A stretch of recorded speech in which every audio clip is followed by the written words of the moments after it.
আসসালামু আলাইকুম রহমতুল্লাহ। আজ শুক্রবার এবং প্রত্যেক শুক্রবারে আমরা কাহাফকে রিমেম্বার করি, অথবা বাংলাতে যেটাকে বলা হয় গুহা, ইংলিশে বলা হয় কেভ। কাহাফ আরবিক ওয়ার্ড আর কেভ ইংলিশ ওয়ার্ড দেখা যায় যে অনেকটা কাছাকাছি, তাই না? হয়তো রুট ওয়ার্ডে হয়তো নিশ্চয়ই হয়তো ইংলিশ যেহেতু মানে relatively newer language, somehow Arabic থেকে এই কেভ ওয়ার্ডটা মানে গ্রহণ করেছে। এনিওয়ে, ইটস ইন্টারেস্টিং যে আমরা আসলে জুমার দিনে প্রত্যেক সপ্তাহে আল্লাহ সুবহানাহু ওয়া তাআলা এরকম মেকানিজম আমাদেরকে করে দিয়েছেন যে আমরা গুহাকে রিমেম্বার করি প্রত্যেক শুক্রবারে, এবং এই গুহাটা আসে ইন দ্য কনটেক্সট অফ সূরাতুল কাহাফ। এবং আমরা জানি যে কোরআন শরীফের এই সূরাটা, সূরাতুল কাহাফ, অনেকটা বলা যায় কোরআন শরীফের মিডিল। সূরা ফাতিহা থেকে সূরা নাসের মাঝামাঝি হচ্ছে সূরাতুল কাহাফ।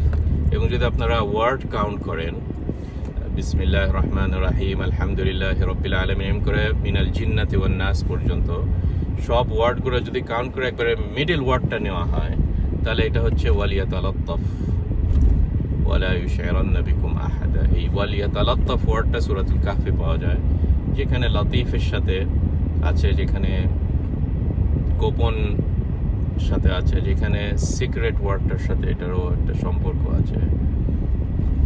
আল্লাহর একটা বৈশিষ্ট্য বা আল্লাহর একটা নাম হচ্ছে লতিফ, সেখান থেকে আসছে ইয়াতালাত্তাফ। এবং সেখানে যখন এই গুহার যে যুবক, 7 জন যুবক একজনকে বলল যে তুমি যে একটু খাবার নিয়ে এসো, ওয়ালিয়াতালাত্তাফ, এবং যখন খাবারটা আনবে এমনভাবে আনবে যাতে অন্যরা টের না পায়, একটু সিক্রেসি তুমি অবলম্বন করো। আর সূরাতুল কাহাফ এবং পুরা কেভ এবং এগুলা আসলে অনেক তাদাব্বুরের বিষয়। আমি যেটা বলতে চাই যে আল্লাহ সুবহানাহু ওয়া তাআলা এই প্রত্যেক শুক্রবারে আমাদেরকে একটা অপরচুনিটি দিয়েছেন যেন আমরা গভীরভাবে চিন্তা করি। একবার রিডিং না, 2বার রিডিং না, প্রত্যেক সপ্তাহে আমরা এটাকে রিড করি। কাজে আমাদের রিডিংটা যেন একটু ডিপার রিডিং হয়, একটু গভীর রিডিং হয়। আমরা যেন সিক্রেটগুলো ব্যাট করার চেষ্টা করি। এখানে যে ওয়ার্ডটা আসছে না, ইয়াতালাত্তাফ, এটাতে আল্লাহ আমাদেরকে একটু সিম্বলাইজ করছে যে তোমরাও এই কোরআন শরীফের সিক্রেটটা বের করো। এই কোরআন শরীফের মিডল ওয়ার্ডটাকে আল্লাহ এইভাবেই ডিজাইন করে দিয়েছেন যেন আমরাও কোরআন শরীফকে একটা ইন্টেলেকচুয়াল একটা ভান্ডার যেন ধরে নিই, যেখান থেকে আমরা সবসময় ট্রাই করব যে হোয়াট ইজ দ্য গভীর মিনিং, এটার পিছনে আর কি আল্লাহ সুবহানাহু ওয়া তাআলা বলতে চাচ্ছেন। এবং এইটাই তো তাদাব্বুরের কি ওয়ার্ড। তাদাব্বুর আগেও আমি বলেছিলাম, এই আরবিক ওয়ার্ডটা তাদাব্বুর, এইটাতে যে ওয়ার্ডটা পাওয়া যায় রুট ওয়ার্ড, সেটা হচ্ছে দুবুর। এবং দুবুর মানে কোনো কিছুর শেষের অংশ। যেমন একটা গরুর, ছাগলের, অ্যানিম্যালের দুবুরটা হবে তার পিছনের অংশটা, লেজ যেখানে থাকে। হ্যাঁ, সিমিলার ওয়ার্ডতে দুবুর আস-সালাহ, নামাজের লাস্ট অংশে দোয়া করাটা, নামাজটা যখন শেষ হয়ে যাবে সেই সময় দোয়া করাটা, লাস্টের সময় আমরা সালাম ফেরার আগে যে দোয়াটা করি, তো এগুলো হচ্ছে দুবুর। তো যখন তাদাব্বুরের কথা বলা হয় কোরআনকে আল্লাহ যখন বলে তোমরা তাদাব্বুর করো, আল্লাহ এটাই মিন করে যে তোমরা নর্মাল ম্যাগাজিন, গল্প, নভেল এসব পড়ার মতন করে পড়ো না, বরং স্টপ করো যখন একটা আয়াত শেষ হয়ে যায়। যে দুবুর, যখন একটা আয়াত শেষ হয়ে যায় তোমরা একটু স্টপ করে চিন্তা করো, হ্যাঁ আল্লাহ কি বলতে চাচ্ছেন এখানে। এই আসহাবুল কাহফ, এই স্টোরিটা পড়ার পরে নেক্সট স্টোরিটা যাওয়ার আগে স্টপ করে চিন্তা করে দেখো কি আল্লাহ সুবহানাহু ওয়া তাআলা বলতে চাচ্ছেন, তাই না? কাজেই যেন আমরা এরকম একটা হ্যাবিট তৈরি করি আমাদের ভিতরে, এই কোরআনটাকে আজ থেকে যেন আমরা একটু ডিফারেন্ট স্ট্র্যাটেজি অবলম্বন করি। একটা আয়াতকে আমরা পড়ি, পড়ে ওটার মানে বোঝার চেষ্টা করি, যেহেতু আমরা নেটিভ অ্যারাবিক স্পিকার না, অন্য একটা ল্যাঙ্গুয়েজে। কাজেই কিছু মানে দেখার চেষ্টা করি, এই ওয়ার্ডগুলোর মানে জানার চেষ্টা করি। আলহামদুলিল্লাহ যে এখন চেষ্টা করবে ইনশাআল্লাহ এরকম অনেক ম্যাটেরিয়াল পাওয়া যায়। আগে হয়তো একটু ডিফিকাল্ট ছিল, এখন ইনশাআল্লাহ এরকম সার্চ করলে বিভিন্ন জায়গাতে অনেক ম্যাটেরিয়াল পাবেন। অ্যারাবিক ডিকশনারি নিয়ে এসেন, ইন্টারনেটে এরকম ওয়ার্ড বাই ওয়ার্ড মিনিংগুলো দেখেন, তাই না? তো আমার মনে হয় যত আপনি কোরআনকে দিবেন, কোরআনও আপনাকে সেই রকম রেটে দিবে এবং আরও দিবে, তাই না?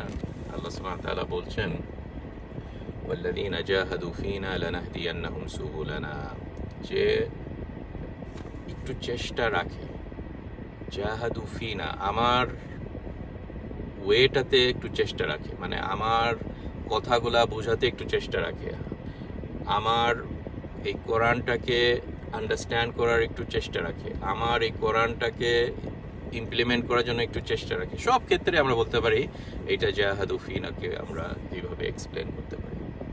তো যাই হোক, কাহাফ আসলে একটা ইন্টারেস্টিং জিনিস। গুহাটা হচ্ছে একটা জিনিস যেটা একটু নির্জন জায়গায় থাকে, সিক্রেট জায়গায় থাকে, সবাই ডাইরেক্টলি দেখতে পায় না, কারণ এটা একটা পাহাড়ের উপরে থাকে, ইটস নট ইজিলি অ্যাক্সেসেবল বা রিচেবল। তো এই জিনিসটা আমরা দেখতে পাই গুহার ভিতরে, এবং গুহাতে এটাও দেখা যায় যে এটা একটা প্রোটেকশনের জায়গা।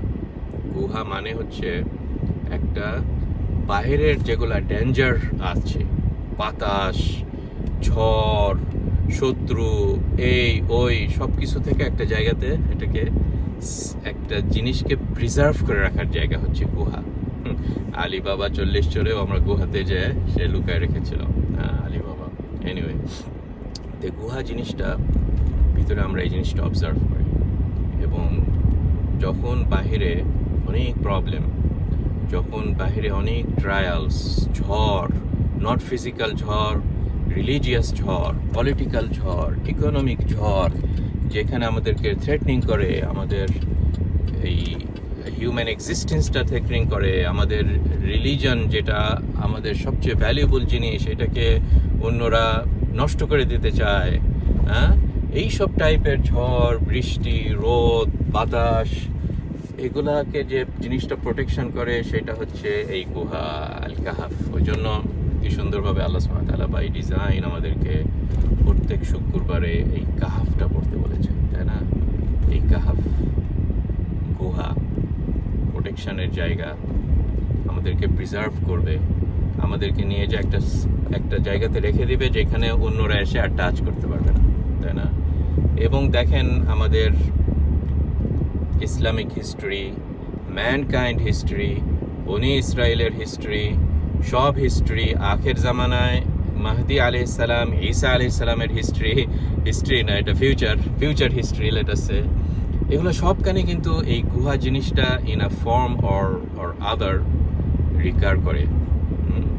আমাদের ইসলামের এই জার্নিটা স্টার্ট হয়েছে একটা গুহার সাথে রিলেশনশিপ করে, যেটা হচ্ছে গারে হেরা, যেখানে রাসূল সাল্লাল্লাহু আলাইহি ওয়াসাল্লাম মক্কাতে সারাউন্ডিংয়ে সব শিরক ভর্তি, আর কেউ মানে সঠিক আল্লাহকে তাকে খুঁজে পাচ্ছে না। এরকম টাইমে রাসূল সাল্লাল্লাহু আলাইহি ওয়াসাল্লাম শেল্টার নিতেন কোথায়? এই গুহাতে শেল্টার নিয়ে দিন রাত ওইখানে স্টে করতেন, সাথে খাবার নিয়ে যে স্টে করতেন, তাই না? দিয়ে চিন্তা করতেন এই যে গুহা যে একটা কমফোর্ট প্রোভাইড করে, ইন্টেলেকচুয়াল একটা কমফোর্ট প্রোভাইড করে একজন বিলিভারকে, এটা আমরা মানে খুব ইজিলি আমরা বুঝতে পারি এই গুহার এই রোলটা, তাই না? এবং এরকম জায়গাতেই আল্লাহ সুবহানাহু ওয়া তাআলার ইনফরমেশনটা রিভিল করেছিল রাসূল সাল্লাল্লাহু আলাইহি ওয়াসাল্লামের উপরে। এই জার্নিটা স্টার্ট হয়েছিল সেলিব্রেটিং দ্য কোরআন, যেটাকে আমরা ইয়ারলি সেলিব্রেট করি, তাই না? ইয়ারলি সেলিব্রেট করি রমজান মাসে রোজা রেখে, তাই না? শাহরু রমাদান আল্লাযী উনজিলা ফীহিল কোরআন। দেখেন কি সুন্দরভাবে এই সব জিনিসগুলো খুবই ইন্টার রিলেটেড, তাই না? আখের জামানাতে যখন ইয়াজুজ মাজুজ তারা বাহির হয়ে সব কিছুকে ম্যাসাকার করবে, কোনো মানুষের, কোনো হিউম্যান ফোর্সের এবিলিটি নাই তাদের মোকাবেলা করার, তখন ঈসা আলাইহিস সালাম তার সাথে যে কিছু সংখ্যক বিলিভার্স এবং মুমিনিন তাদেরকে নিয়ে আশ্রয় নেবে গুহাতে, এবং যেখানে তারা আল্লাহর কাছে হাত উঠাবে, গুহাটা তখন সেদিন এই সার্ভিসটা প্রোভাইড করবে। ওই জন্য কি সুন্দরভাবে রাসূল সাল্লাল্লাহু আলাইহি ওয়াসাল্লাম বলেছেন যে সূরাতুল কাহাফ যে রিসাইড করে প্রত্যেক শুক্রবারে রসিমা মিনাত দাজ্জাল। দাজ্জাল এমন একটা জিনিস যেটা সিম্বলাইজ করে আখির জামানায় সবচেয়ে বড় টাইপের ফিতনা। মানে একজন খুবই ইসলামের জজবা নিয়ে তার কাছে ডিবেট করতে যাবে যে আমি দেখে নিচ্ছি এই দাজ্জালকে, দেখি কি করতে পারে আমাকে, আমি তো বিলিভার, আমার ভিতরে ঈমান আছে, কিন্তু যে কয়েক সেকেন্ডে তার সাথে ডিবেট করে তাকে কাফের বানিয়ে দিতে পারে। এটা হচ্ছে ফিতনাতুদ দাজ্জাল। ওই জন্য রাসূল সাল্লাল্লাহু আলাইহি ওয়াসাল্লাম যে শুনলে তার কাছে যাওয়ার দরকার নাই তোমাদের, কারণ কেউ বলতে পারবে না যে এই ফিতনাটা কত দূর নিয়ে যেতে পারে, তাই না? তো ওই জন্য এই এই সূরাতুল কাহফ প্রত্যেক আয়াত কিন্তু আমাদের ওই সাইডে আমাদের আন্ডারস্ট্যান্ড করতে হবে যে আমাদের বর্তমান টাইমে আমরা যেসব টাইপের ফিতনার ভিতরে আছি, ইসলামের দুশমনরা, ওয়েস্টার্ন পাওয়াররা, ইস্টার্ন পাওয়াররা, আমাদের মুসলমানদের ভিতরেই তাদের সাথে কোলাবোরেট করে যারা মুনাফিকিনরা, সব রকমের টাইপের এগুলা অনেক রকমের ফিতনা প্রোভাইড করে, তাই না? ফিতনা ইকোনমিক সেক্টরে, ফিতনা পলিটিক্যাল সেক্টরে, ফিতনা মোরাল সেক্টরে, জিনার সেক্টরে, মদের সেক্টরে, হ্যাঁ, সব কিছুর সেক্টরে, বেডরুমের ভিতরে, বাহিরে, অফিসে, সব জায়গাতে দেখবেন যে দেয়ার ইজ আ ফিতনা। এবং সবখানেই যদি সূরা কাহফকে আমরা সেইভাবে রিসিটেশন করি, দেখা যাবে যে প্রত্যেক সেক্টরেই সূরাতুল কাহফ আমাদেরকে একটা গাইডেন্স দিচ্ছে, একটা কেভ হয়ে আসছে। আমরা যেন সূরা কাহফকে আমাদের একটা ভার্চুয়াল ইন্টারেকচুয়াল একটা গুহা হিসাবে ধরে নিই। হ্যাঁ, এই কোরআনটা পুরাটাই আমাদের জন্য গুহা, কিন্তু সূরাতুল কাহফটা আরো স্পেসিফিকভাবে আমাদের জন্য যেন একটা কাহফ তৈরি করে রাখে। এটাই আল্লাহ সুবহানাহু ওয়া তাআলা আমাদেরকে প্রত্যেক শুক্রবারে এই জিনিসটা রিমাইন্ড করে, এবং আমরাও আলহামদুলিল্লাহ মানে ইনশাআল্লাহ যেন আমরা সেই সেন্সে এই সূরাতুল কাহফটা পড়ি, তাই না? যে সবচেয়ে বড় ফিতনা হচ্ছে যেই ফিতনাটা আমাদের আখিরাতকে নষ্ট করবে, দ্যাট ইজ দ্য রিলিজিয়াস ফিতনা। এবং ওই ফিতনাটার কারণে এই 7 জন যুবক তাদের কুকুরকে নিয়ে তারা কাহফে যায় শেল্টার নিয়েছিল, তাই না? আরেক রকমের ফিতনা হচ্ছে মানুষের প্রপার্টির ফিতনা, তাই না? যখন ধনী হয়ে যায় কেউ, যখন ধনী হয়ে যায়, ওই বাগানের গল্পটা যেটা এই সূরাত কাহফে এসেছে অলরেডি, তাই না? যে যখন ধনী হয়ে যায় তখন সে ভুলে যায় আল্লাহর এটার ভিতরে নেয়ামত, সে নিজেই ইয়ে করে যে হ্যাঁ আমার বেশিতে আমি এটাকে আর্নিং করেছি, এবং তাকে এগুলা আখিরাতের কথা ভুলে দেয়, মনে করে যে এইটাই আমার সব কিছু, তাই না? মানে মদ খেলে যেমন মাতাল হয়ে যায়, এই দুনিয়াটাকে যত মানুষ খায় ইন টার্মস অফ আর্নিং, এবং যখন এটা হারাম হয়, রিবা বেসড হয়, সুদ বেসড হয়, ঘুষ বেসড হয়, মানুষের উপরে জুলুম করে হয়, অন্যদের উপরে অত্যাচার করে তাদের প্রপার্টিটা নিয়ে নেওয়া হয়, এগুলাকে আমরা কি বলি? এগুলাকে বলি আমরা হচ্ছে এই দুনিয়ার এই ফিতনা, টাকার ফিতনা, প্রপার্টির ফিতনা। এবং আল্লাহ যে কোনো সময় এগুলোকে ভ্যানিশ করে দিতে পারে। তো এইখানেও সূরাতুল কাহফ এই কাহফের স্টোরিটা নিয়ে এসে এটার একটা প্রোটেকশানে আমাদেরকে দিয়ে দেয়, কি সুন্দরভাবে, তাই না? এই দ্বিতীয় গল্পটা, দ্বিতীয় স্টোরিটা এখানে আসে। তারপরে মানুষদের নলেজ, উলামাদেরকে সূরাতুল কাহফ রিমাইন্ড করে দেয় যে শোনো, তোমাদের নলেজ, এই ইলম যেটা আল্লাহ তোমাদেরকে দিয়েছে, এইটা অর্জন করতে ধৈর্য দরকার। মুসা আলাইহিস সালাম, তাকে আল্লাহ সুবহানাহু ওয়া তাআলা এই খিজরের সাথে সুন্দর একটা জার্নিতে ধৈর্যর একটা শিক্ষা দিয়েছিলেন আল্লাহ সুবহানাহু ওয়া তাআলা মুসা আলাইহিস সালামকে। এবং এই ইলমের জন্য অর্জন করতে হলে ধৈর্য দরকার, প্রশ্ন করা দরকার, আর্নিংস করা দরকার, এবং কি সুন্দরভাবে আমাদেরকে আল্লাহ সুবহানাহু ওয়া তাআলা বলছেন যে আমাদের এই নলেজটাই আমাদের হাসিল করতে হবে। এই নলেজটা কেবল আল্লাহর তরফ থেকে আসে, এবং এই যে এরকম টাইপের নলেজ, হ্যাঁ, কোরআন আমাদেরকে এটা প্রোভাইড করে। এই খিজরের কাছে যে নলেজটা ছিল, যেটা মানুষ আর্নিংস করে পায় না, এগুলা কোরআন থেকে আসে। একটা নলেজ আছে মানুষকে আল্লাহ সুবহানাহু ওয়া তাআলা চাবিকাঠি শিখিয়ে দিয়েছে যে তুমি জমিটাকে খুঁড়ো, এটার ভিতরে ইভেন ধুলা থেকে তুমি সিলিকন বের করো, সিলিকন বের করে ওইটা থেকে এই সেমি কন্ডাক্টার্স এগুলো বের করে, ট্রানজিস্টারসরা বের করে, এখান থেকে কম্পিউটারের, ইন্টারনেটের যত সব আমরা দেখছি, এটা একটা ধুলা থেকে এসেছে, সিলিকন থেকে এসেছে, বালি থেকে এসেছে, যেটা হাজার হাজার এরকম সমুদ্রে মানুষ খুঁজে পাবে, তাই না? তো ওইখান থেকে একটা বালুকণা থেকে মানুষ এই কম্পিউটার যেটাতে আমরা এখন কমিউনিকেট করছি, এটা ইটস অ্যামেজিং। তো এইসব সেক্টরে আল্লাহ সুবহানাহু ওয়া তাআলা জানেন মানুষরা পাবে, কিন্তু আরেক রকমের নলেজ আছে যে আল্লাহ কি পছন্দ করেন, আল্লাহ কি ভালোবাসেন। জোহরের নামাজ 4 রাকাত হবে, আসরের নামাজ 4 রাকাত হবে, মাগরিব আবার হঠাৎ এসে 3 রাকাত হবে, এগুলো আল্লাহ সুবহানাহু ওয়া তাআলা আমাদেরকে বলে দিয়েছেন, তাই না? আল্লাহর এই নলেজটা। কাজেই এই এই এই আমাদের টাইমে এই উম্মতটা, স্পেশালি আলেম ক্যাটাগরিগুলা, এই ক্যাটাগরিতেও বিরাট বড় প্রবলেম, বিরাট বড় একটা ফিতনা। এবং সূরাতুল কাহাফ এই ক্যাটাগরিকে, আলেম ক্যাটাগরিদেরকেও কি সুন্দরভাবে একটা বড় শিক্ষা দিয়েছেন, যেন আমরা আমাদের ভিতরে অহংকার না আসে, গর্ব না আসে, আমরা যেন রাহমা হয়ে থাকি। এই নলেজটা যেন আমাদের অন্যদের কাছে যেন এই নলেজটা একটা ব্লেসিংস হয়ে থাকে, আযাবের কারণ না হয়ে থাকে, ডিফারেন্সের যেন কারণ না হয়ে থাকে, তাই না? তো এটা একটা বিরাট বড় চ্যাপ্টার যেটা সূরাতুল কাহাফ অলসো অ্যাড্রেস করেছে। ফাইনালি গদি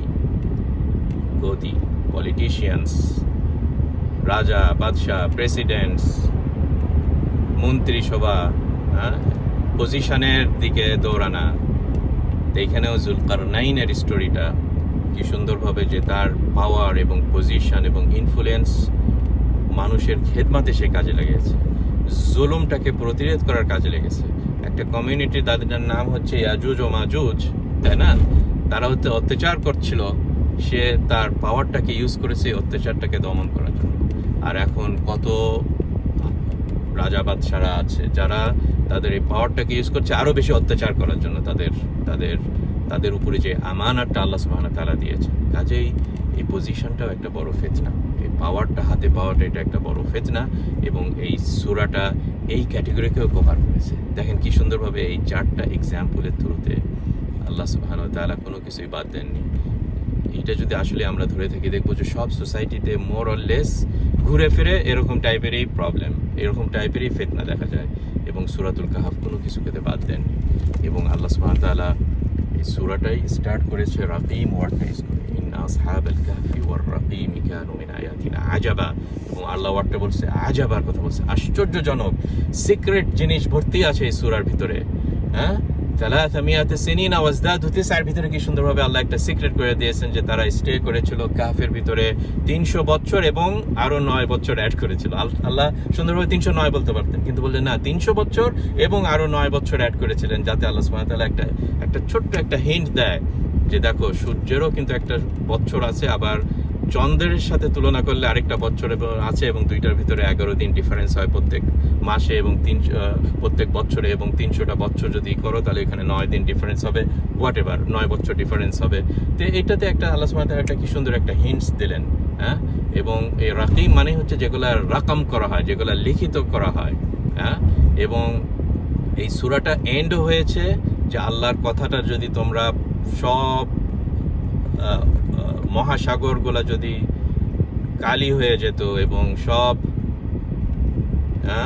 সব গাছগুলো যদি পেন হয়ে যেত, এবং তোমরা লেখা শুরু করতে, এই যে বিগ ডেটা, বিগ ডেটা বলে আমরা খুব বেশি কথা বলি, যে বিগ ডেটার কারণে মানুষ অনেক কিছু এখন মানে ক্যাপচার করতে পারছে, স্পেশালি অনেক এক্সাম্পল খুঁজে পাচ্ছে, training set, artificial intelligence, machine learning. এই যে এখানে কি সুন্দরভাবে আল্লাহ একটা হিন্টস দিচ্ছে আমাদের বর্তমান টাইমে, যে তোমরা যত এইসব করো আল্লাহর কাছে এর চেয়ে বড় বিগ ডেটা আছে।